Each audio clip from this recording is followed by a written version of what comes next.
solusi keuangan sesuai dengan kebutuhan pelanggan. Salah satunya dengan turut mengembangkan ekonomi syariah yang ada di wilayah Riau.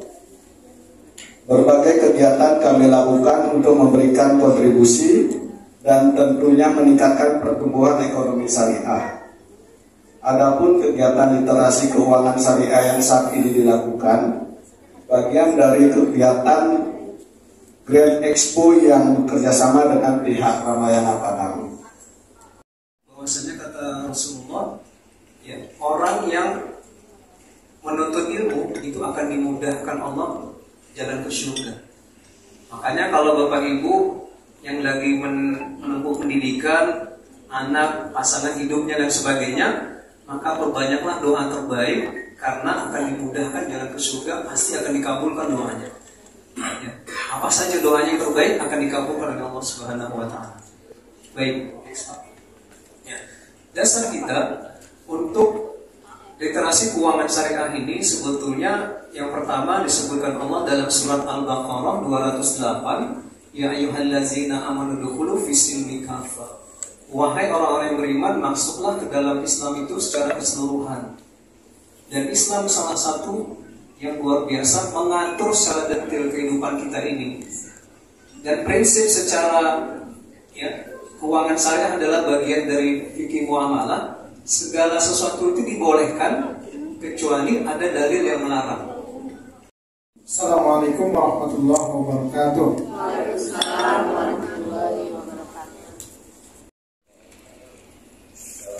Jadi kalau konsep ini tidak implementatif, tetapi dasar-dasar filosofis, kemudian piranti-piranti, batasan-batasan, dan kaedah-kaedah penting supaya kita memahami kenapa sih kita mesti berekonomi syariah.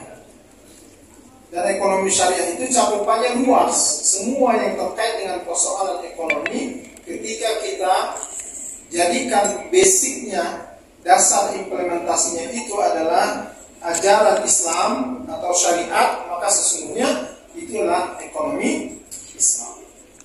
Jadi tidak mesti bicara keuangan syariah baru ekonomi syariah, tidak. Ya, hari-hari kita bermuamalah tersangkut menyangkut kerjasama, utang piutang, sewa menyewa, atau apapun bentuknya yang terkait dengan persoalan ekonomi. Jika kita dasarkan dia kepada basic Islam, maka sesungguhnya itu adalah ekonomi Islam. Bahkan banyak pakar ekonomi dunia itu menyebutkan dengan istilah the end of economy. Artinya apa? Kalau ada sering nonton film India nggak? Enggak lagi. Dulu pernah berarti ya. Terakhirnya itu apa tuh? Apa terakhir film itu apa tulisannya? The End gitu kan? Nah, itu ada tuh judul buku di Eropa, The End of Economy. Berakhirnya sistem ekonomi. Apa maksud inti daripada buku itu? Sistem ekonomi kapitalis, sosialis, dan yang kita istilahkan dengan sistem ekonomi konvensional itu sudah seharusnya berakhir. Kenapa masih eksis sampai sekarang? Ya karena kita dukung. Kita sudah banyak terjerat dengan praktek ribawi, tapi masih juga nggak ada kapok-kapoknya. Ya kan? Sekarang pinjol yang begitu Marah sekali. buat orang menderita. Bahkan ada kan yang sampai bunuh diri ya kan? Tapi peminatnya masih ada nggak Bapak Ibu? Mana butuh. Itulah faktanya kenapa kemudian ekonomi yang berbasis kapitalis atau konvensional itu tetap eksis. Karena kitanya, padahal sudah ada sistem yang lebih berkeadilan, yang membuat kita akan lebih sejahtera bersama, yang dibangun di atas kejujuran, dibangun di atas kebersamaan, dibangun di atas kekeluargaan, sistem ekonomi Islam. Ini Ekonomi Islam itu adalah satu ilmu studi, ya, di mana seluruh usaha yang dilakukan oleh manusia, ya, itu diarahkan untuk alokasinya, pengaturan sumber dayanya, keseluruhannya itu adalah untuk menggapai falah. Falah itu apa? Hayya 'alal falah. Apa itu hayya 'alal falah? Asal kan ada yang dengar kan? Hayya 'alal falah. Sebelumnya ada hayya 'alal shalah, lalu hayya 'alal falah. Falah itu apa? Marilah menuju keberuntungan, kesuksesan, kemenangan. Jadi sistem ekonomi Islam ini hadir dengan aturan-aturan baik yang mengatur tentang alokasi harta, kemudian manajemen atau pengaturan terhadap semua sumber daya yang tujuannya adalah mencapai falah. Jangan hanya setiap hari kita dengarin hayya 'alal falah, nggak tahu kita.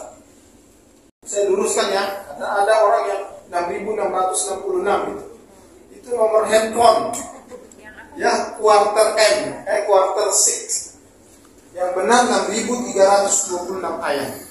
Itu dari 6.000 sekian ayat itu hanya puluhan ayat yang melarang, yang bentuknya larangan dalam ekonomi.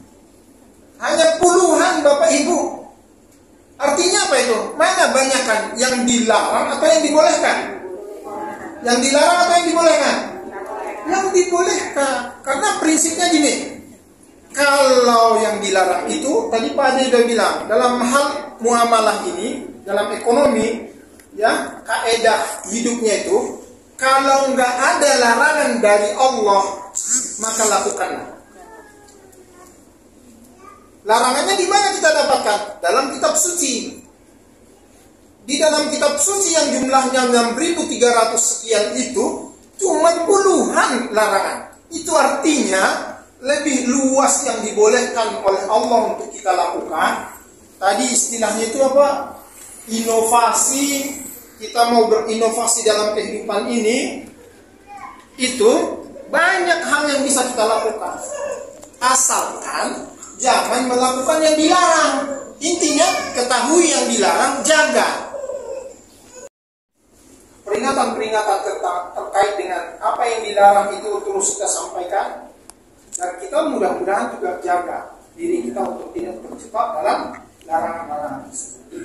Oke, kemudian Islam ini karena Allah memang perintahkan kita dalam Al-Quran surat Al-Baqarah ayat 208, ya ayyuhalladzina amanu dukhulu fis-silmi kafah. Hai orang-orang beriman, masuklah kamu ke dalam Islam ini secara kafah. Artinya jangan Islamnya waktu di masjid doang, waktu tapi waktu berdagang nggak Islam. Orang nggak berdagang nggak Islam gimana? Ya tadi itu harga, mempermainkan timbangan, curang, menipu, membodoh-bodohi konsumen, itu nggak diajarkan dalam Islam. Maka kalau kita Islam di masjid, di lapak dagang kita juga kita harus Islam. Di tempat transaksi keuangan kita datang ke Adira, pilih Adira Syariah. Ya, Adira sudah di hati, ya udah. Adira yang di hati itu syariah. Apa namanya? Inspirasi penting supaya kita benar-benar sadar berekonomi syariah. Demikian yang dapat saya sampaikan. Panjang lebar. Kalau saya izin, Assalamualaikum warahmatullahi wabarakatuh. Waalaikumsalam warahmatullahi wabarakatuh. Baik, terima kasih. Bismillahirrahmanirrahim. Alhamdulillahirrahmanirrahim. Wassalatu wassalamu ala asrofil anbiya'i wal mursalin wa ala alihi wa ashabihi rasulillahi ajma'in.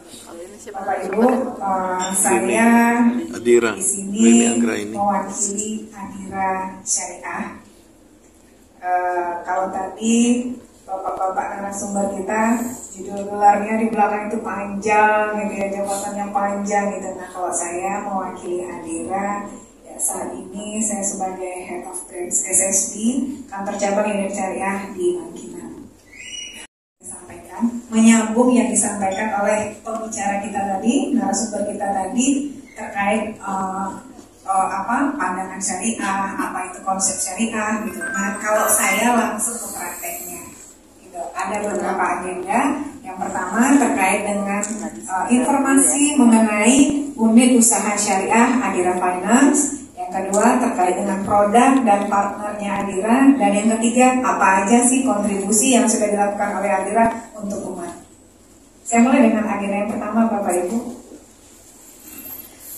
Terkait dengan unit usaha syariah. Nah, visi dan misi dari unit usaha syariah Adira yaitu yang pertama, visinya menciptakan nilai bersama untuk meningkatkan kesejahteraan. Jadi yang diciptakan itu nilai bersama. Ya, jadi menciptakan nilai, ya, tujuannya apa? Sejahtera. Nah, misinya di antaranya yang seperti di depan Bapak Ibu, organisasi, bisnis, channel, dan lain-lainnya. Nah, kita ngomongin syariah. Syariah, kantor pusat kita sekarang ada di Jakarta, di Sudirman, Millennium Centennial Center. Untuk kantor cabang unit syariah, kalau tahun lalu kantor cabang unit syariah Adira itu baru 40. Alhamdulillah di tahun 2024 ini sudah menjadi 42 kantor cabang unit syariah.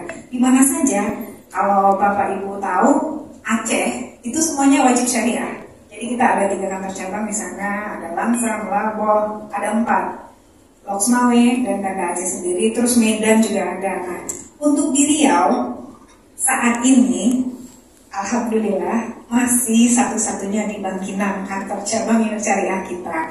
Nah, kalau requestnya Pak Ustadz Ade dan tahun lalu kita juga ada roadshow multi finance syariah. Kenapa nggak dibuka syariahnya di Pekanbaru, Bu? Karena kebetulan yang minta pembiayaan syariah itu justru lebih banyak di Pekanbaru ya, Bapak Ibu. Tadi Pak Ustadz juga tanya ke saya, Bu, udah sampai di mana gitu ya. Nanti kita updatekan lagi perkembangannya sesuai permintaan masyarakat. Semuanya bisa dibiayai di Adira melalui skema murabah. Terus tipe kendaraannya apa saja? Boleh unit passenger, boleh komersil, dan durable. Nah, yang kedua, di samping jual beli produk otomotif, kita juga ada pembiayaan umroh. Pembiayaan umroh di Adira terbagi 2. Yang pertama, pembiayaan umroh dengan jaminan. Apa aja sih yang kenapa pakai jaminan? Nah, jaminannya ini ditujukan bagi nasabah perorangan yang mengajukan pembiayaan secara perorangan, ada jaminan. Nah, saat ini yang jaminan yang kita terima itu dalam bentuk BPKB. Ya. Yang kedua, pembiayaan syariah umroh korporat ini bisa tanpa jaminan, tapi ada rekomendasi dari perusahaannya, sistemnya potong gaji. Nah, ini bisa dilakukan tanpa jaminan. Kata, Assalamualaikum warahmatullahi wabarakatuh. Baik, terima kasih untuk pembelian yang keren ini. Lalu yang kedua, saya ingin bertanya kepada Ustaz.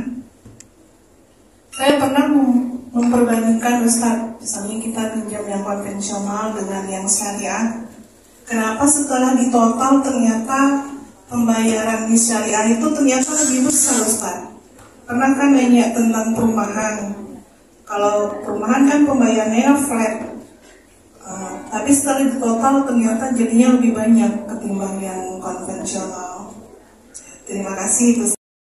Setelah dilihat ternyata yang di syariah juga ada kelebihannya itu.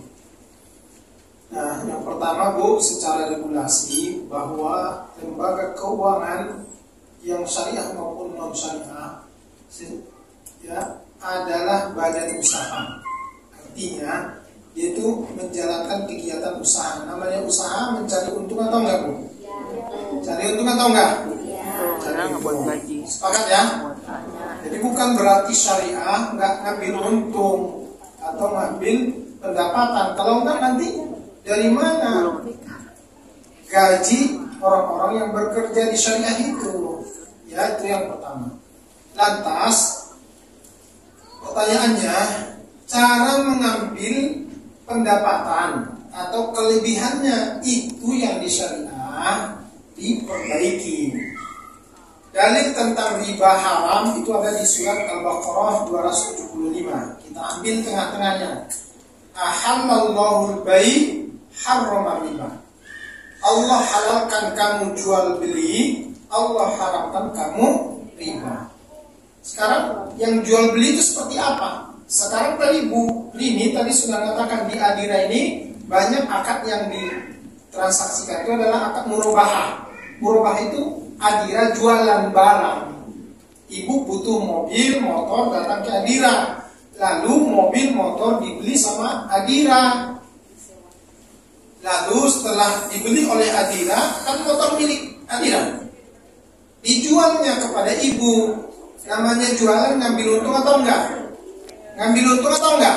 Ya, Ngambil untung atau enggak Bapak Ibu? ya, Termasuk tadi yang perumahan. Ngambil untung atau enggak?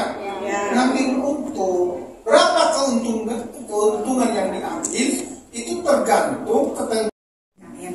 Tapi ada syaratnya. Syaratnya apa?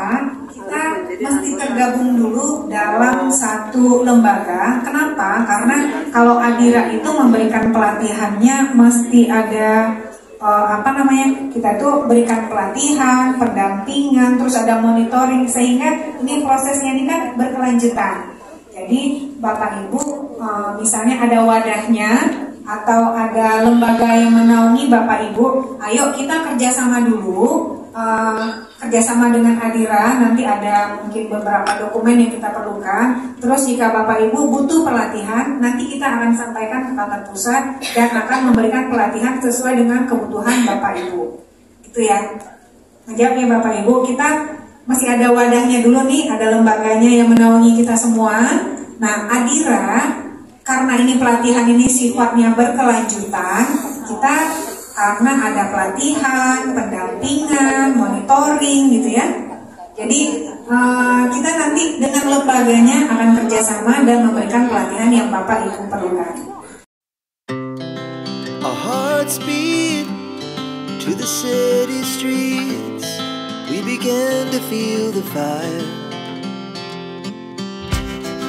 We rise like tall buildings as the chemicals, they take us higher.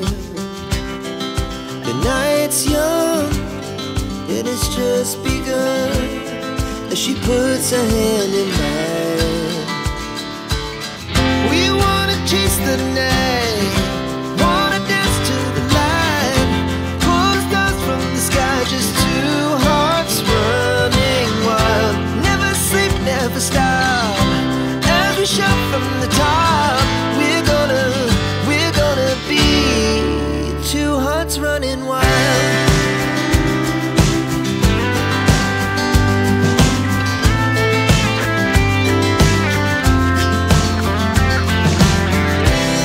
Now the morning is the afternoon. We lay awake in bed. The glass so loud as the hours